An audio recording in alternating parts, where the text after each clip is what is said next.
Miriam Torres Cavilliotti es docente y además es cantante lírica. Patricia Fredes es percusionista de la orquesta de la UNCUYO. Ambas nos invitan a vivir al Gospel Time. ¿Cómo nos vamos a introducir en el mundo del gospel? Gracias a esta clínica que prepararon para todos nosotros, a disfrutarla. Ante la pregunta cómo ingresó el gospel a Latinoamérica y cómo es que yo, siendo sudamericana, termino interpretando gospel, voy a tratar de responder las dos preguntas en una sola forma.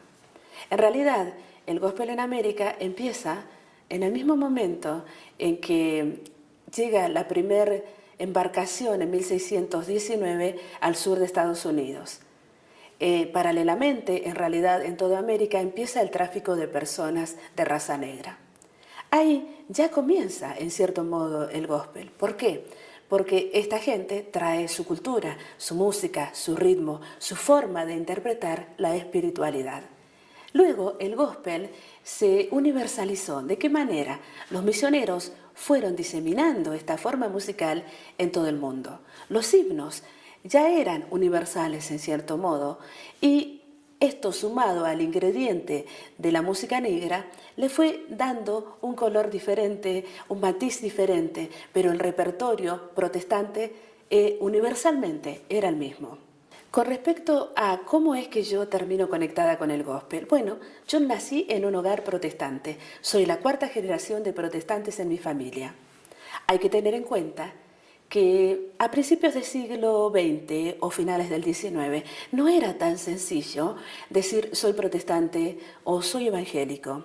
Podríamos decir que Argentina y toda Sudamérica, por tradición, correspondía espiritualmente a una religión oficial. Si bien los patriotas generalmente no eran adeptos a esta religión oficial, sí era un medio unificador y había que reconocerlo. Esto hacía que por tradición también hubiese cierto rechazo a las personas que tenían otro tipo de convicciones espirituales, aunque fueran de la rama del cristianismo. Después de la gran lucha de la independencia y en busca de la construcción de nuestra gran nación, muchos protestantes intervinieron en la formación y en la conformación de esta nación, pero tampoco se cuenta en la historia oficial porque eran una minoría y porque por tradición había una religión oficial. A través de los misioneros que venían de Estados Unidos principalmente, el gospel se fue diseminando como no solamente como forma espiritual, sino también como estilo. O sea que los mismos himnos que se cantaban en Estados Unidos y los mismos spirituals son los que se iban a cantar acá. ¿Cómo es que yo llegué al gospel siendo cuarta generación? ¿Quién de mi familia fue que abrazó primero esta forma de espiritualidad? Fue en el año 1930 que un hombre llamado Elías López vino a la Argentina y quería predicar sobre el evangelio, sobre el gospel. Y traía estos cantos, estos himnos que había aprendido de Willis Huber. Willis Huber era un cirujano norteamericano que había fundado la Iglesia Metodista Pentecostal ya en Chile. Pero no había una gran apertura en el pueblo argentino para recibir a este predicador. Entonces la estrategia era tomar una especie de megáfono y gritar y cantar himnos y de esta forma, puertas adentro, alguna persona tal vez escucharía el mensaje y aceptaría a Jesucristo.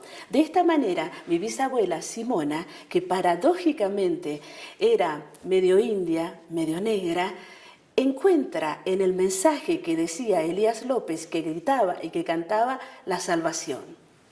El himno que llama poderosamente la atención a Simona va a ser In the Sweet By and By, que en español se conoce como Ven amigo al dulce Jesús.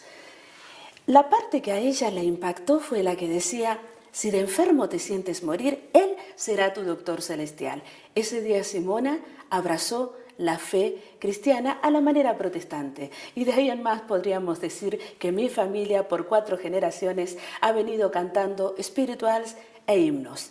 Sin embargo, yo no supe que técnicamente lo que yo había cantado desde niña en la escuela dominical eran spirituals o parte del repertorio gospel universal, hasta que fui a la universidad y algunos de mis compañeros me decían, ahí viene la blusera, concepto que yo no entendía, y que alguien tuvo la amabilidad de explicarme y de decirme por qué me decían blusera, me recomendó un libro, comencé a estudiar la historia del jazz y fue cuando, podríamos decir de forma académica, entendí que estos términos técnicos describían el repertorio que yo había cantado y oído desde muy pequeña. Algunos se preguntarán por qué es que en los últimos años se sabe de más familias protestantes en Sudamérica e incluso en la Argentina. Estuvimos hablando en otro episodio que el tema recurrente era cruzar el Jordán. Podríamos decir que el protestantismo en la Argentina cruzó el Jordán cuando Tommy Hitz vino a la Argentina y se encontró con el presidente Perón. Cuando el general Perón recibió a Tommy Hitz, en realidad no estaba interesado en atender a un protestante y menos a un predicador que nadie conocía. Sin embargo, el presidente estaba enfermo. Tommy Hitz le ofreció, ¿quiere que ore por usted? Y el presidente se sanó. Y como agradecimiento le dijo, de acuerdo, tiene el permiso, vaya y haga la cruzada. ¿Qué ocurrió después de que Tommy Hitz empezó la cruzada? Tuvo 50 días de cruzada. En esos 50 días, los periódicos del momento anunciaban que alrededor de 150.000 personas por noche llegaron a escuchar a Tommy Hitz. Desde ese momento se diseminó, como nunca antes, el evangelio protestante por toda la nación. Y las iglesias empezaron a llenarse y en 2 décadas se produjo un despertar, un avivamiento de sanidad y de milagros como nunca antes los argentinos habían visto. Aquella brecha, aquel prejuicio que había con esta minoría de parte de la población argentina se rompió. Creo que ese fue el día en que los protestantes cruzaron el Jordán en la Argentina. Muchas veces las minorías se han sentido como niños sin madre. Creo que muchas veces los protestantes nos sentimos así en una nación como Argentina que tenía ciertas tradiciones. Sin embargo, bueno, ya cruzamos el Jordán. Hay un antiguo espiritual que relata de manera lúgubre, triste, me siento a veces como un niño sin madre. Pero bueno, finalmente, la esperanza está en Dios. Sometimes I feel.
So